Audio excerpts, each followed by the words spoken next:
Good morning. మునగ చెట్టుకి ఇదండి మునగ చెట్టు కాయలు వస్తున్నాయి. దీనికి నేనేం చేశానంటే కిచెన్ కంపోస్ట్ ఇలా వేసేసాను ఫ్రెండ్స్. ఇలా వేసేసి దీని మీద బాగా తడిసిన మాగిన గడ్డి మా ప్లాంట్ చెత్తే వేసేసాను. ఎందుకంటే పావురాళ్ళు ఒకటి వస్తున్నాయండి మాకు, అవి తినేస్తున్నాయి. సో ఈ తడి చెత్త వేసిన మునగ చెట్టు ఏం కాదు, ఇక్కడ కూడా వేశాను. ముదర చెట్లు కాబట్టి ఇవి చక్కగా పీల్చుకొని మన క్రాప్ అనేది ఇవ్వడం అనేది జరుగుతుంది. This is the best tip. ఏ ప్లాంట్కైనా ముదర చెట్లకి ఇలాగా మనం వేసేసుకుంటే హ్యాపీగా కాప్ అనేది వస్తుంది ఫ్రెండ్స్. చూడండి ఫ్రెండ్స్ ఎన్ని మునక్కాళ్ళు వస్తున్నాయో.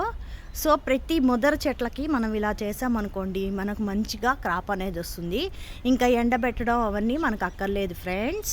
మొగ్గలు వేస్తున్న చామంతులు, నాకు చామంతులు చాలా ఇష్టం friends.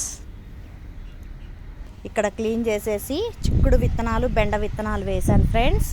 Okay friends, please like, share and subscribe my channel friends. మళ్ళీ సీతాకోకచిలుక కనపడుతుంది. Please like, share and subscribe my channel friends. Thank you friends.